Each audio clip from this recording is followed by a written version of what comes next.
Hey, what's up guys? It's 2 with Yellow GX. Today I'm going to install 2 night light pod lights, okay? They're LED lights. And I'm just going to put 2, one on each side here up front. And I'm an auto detailer by trade, window tinter, not an electrical guy, so I'll probably be struggling. But anyway, I'll film the installation and I'll talk about it. If you have any questions, I will gladly answer. If you liked and enjoy what you're watching, make sure you like and subscribe. Alright, so these are the LED from Nightlight. They come with 4 separate lights and they're 4 inches wide. They claim to have 50,000 hours of working life, so I guess we'll see about that. You will need a harness and you will need to also get the brackets for the installation, which I'll post all the links in the description below so you can take a look at it there. Alright, so the first thing I did is just attach the bottom mounting bracket, which comes with the LED pods. I attached those, and then you just got 4 screws, 2 on each side, and then I mounted them to the hood hinge, which is actually a Tacoma hinge, but it works and fits perfectly. So now is a pretty good time to wire your harness kit together, and all you gotta do is follow the diagram. I mean, I am not made to do electrical work, or at least I have not taken the time to learn before, and this was very, very simple on a scale of 1 to 10, 10 being the hardest and 1 being complete noob level. Pretty sure this was probably about I'd say a 2 or 3, so don't worry and just read the diagram, just crimp everything together. You should not need anything extra unless you were to splice, because you're adding more lights. Okay, so just take off the negative terminal. This is probably a good time to just clean it off a little bit. I mean, if it's really, really corroded, you probably can use a steel bristle brush, clean it up. I just used a rag, just clean it up a little bit just to make the surface a little cleaner. Make sure that connection is well and off the way, so there's no chance for that negative to ground itself again to the battery. First things first is you're just going to find a spot to put your relay. So in this case, there's a nice little mounting point here right there. Against the fender, the inner fender, and that's where I went ahead and mounted the relay. And what I'll do after is I'll just attach my power circuit, so black to my ground and my red over to the positive terminal.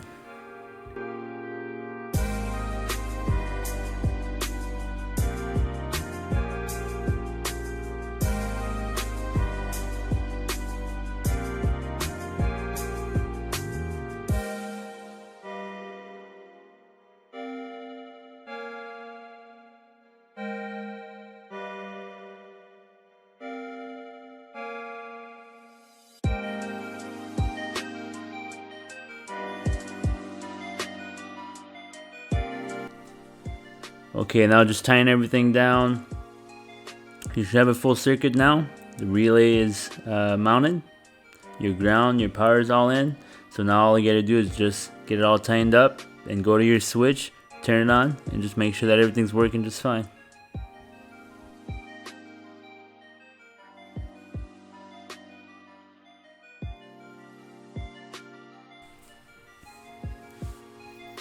Okay, now your wiring is pretty much done. All that we're gonna have to do next is just pass it through the firewall. But for now, what I'm gonna do is you're gonna use those brackets now, and everything should have already been mounted together.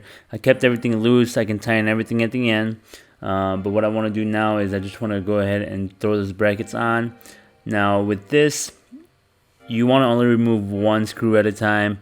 Obviously, if you remove both of them, you're gonna have your hood be completely loose on one end and it's gonna slip off. So you want to just kind of work it 1 screw at a time.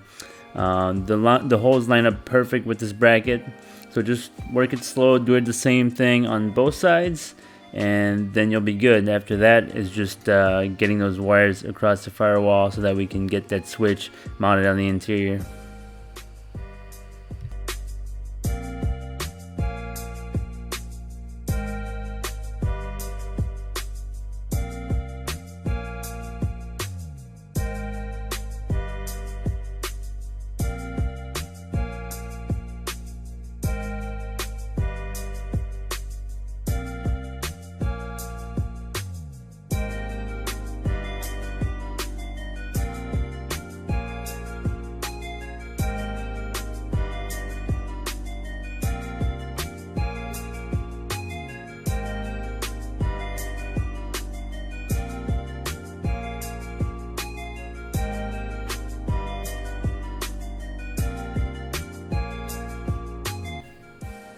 Oh, just one more thing before we go through the firewall. Let's tuck this wire that goes from the one pot to the other.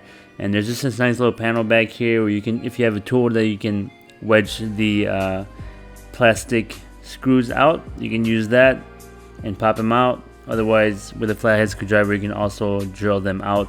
They're just plastic tabs. They just hold the panel in place. So it's a nice place to take the wires, and you don't actually need to take all of them out. You can just pop the top ones and just have just enough space so you can kind of pry the gap open, and then just run that wire through back there. Pop those clips back in, and you'll have a pretty clean finish.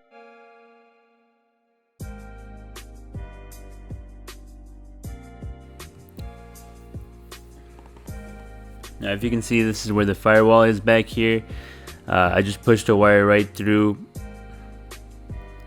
and then I zip tied this extra and just tied it to the side here. Now, this is from the interior where the boot opens up. And now I'm just drilling a hole. So I'm right by the fuses. This is where I decided to make my entry, where I'm gonna put the switch. Now, if I could do it all over again, I would have probably made that a little bit lower, about an inch lower than where it is.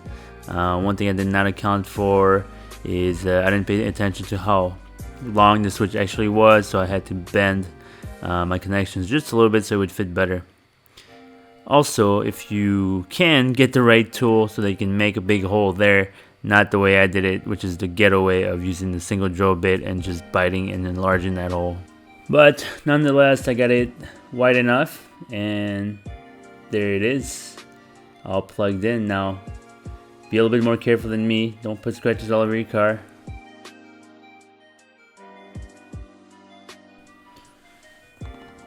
So that's it, pretty simple overall. Just make sure all your pods are nice and tight. Go back and get everything tight. You don't want anything rattling or get loose on you while you're driving.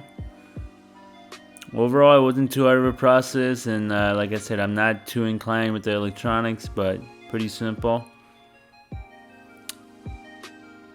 And here I'll show you what it looks like on the vehicle. Pretty cool looking. And now taking it outside at nighttime just to show you how bright they are.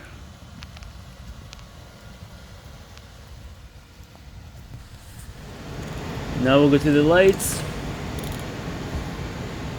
daylights, floods, high beams, and your two pod lights. So that's it. Hope you learned something. Make sure you like and subscribe. And if you got any questions, leave them in the comments below.